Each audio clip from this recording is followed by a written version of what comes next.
আসসালামু আলাইকুম। Hello viewers, আশা করি সবাই ভালো আছেন। আল্লাহর রহমতে আমরাও ভালো আছি। তো নিয়ে আসলাম দুপুরে ছোট্ট একটা রেসিপি।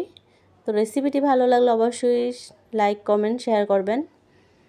আজকে সিম দিয়ে তারপরে পটল ভাজি করব, আর সিম দিয়ে মাছ দিয়ে রান্না করব।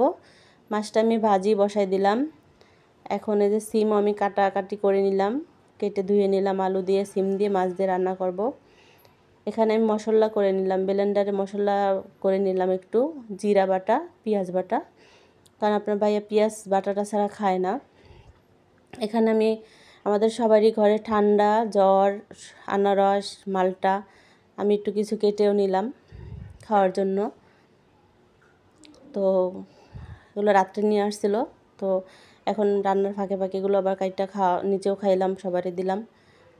এখানে আমি এখন তরকারি বসাবো। তরকারি বসানোর জন্য লবণ একটু দিয়ে নিলাম 1 চামচ।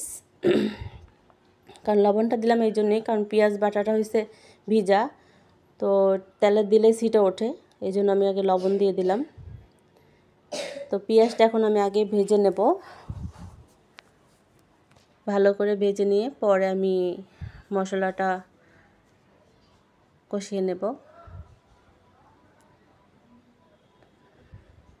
তো এখানে আমি হলুদের গুঁড়া দিয়ে দিলাম 1 চামচ, পরে দিয়ে দিলাম 1 চামচ মরিচের গুঁড়া। তো আমি মরিচের গুঁড়া 1.5 চামচ দেবো, কারণ আমার মরিচটা ঝাল নেই, এই জন্য আমি একটু বেশি পরিমাণটা দিয়ে দেব। তো মশলাটা আমি ভালো করে কষিয়ে নেব। মশলার থেকে তেল বের হয়ে গেলে তারপর আমি করব। এর মাঝখানে আমি পটলটা ভেজে নিয়েছিলাম, পটল ভাজি। তারপর এখানে আমি কালো জিরা ভর্তা করেছিলাম। কালো জিরা ভর্তা আমি সকালে করছি, গরম গরম ভাত দিয়ে আমরা সকালে খাওয়া দাওয়া করেছিলাম কালো জিরা ভর্তা।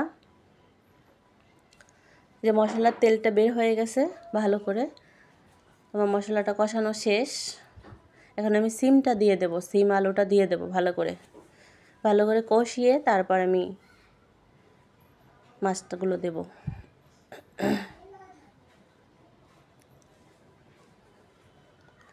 তো জানি না কার ভিডিও, আমি অনেকজনের ভিডিও দেখি, হয়তো আমার ভিডিওটা তাদের মতো হয় না, বা সুন্দর করে গুছিয়ে গাছিয়ে করতে পারি না, বা তাদের মতো তো কথাও সুন্দর করে বলতে পারি না। কারণ আমি যতটুকু পারি ততটুকুই করি, কিছুই করার নেই। কারণ কি করার আছে, যে যতটুকু পারবে ততটুকুই করবে।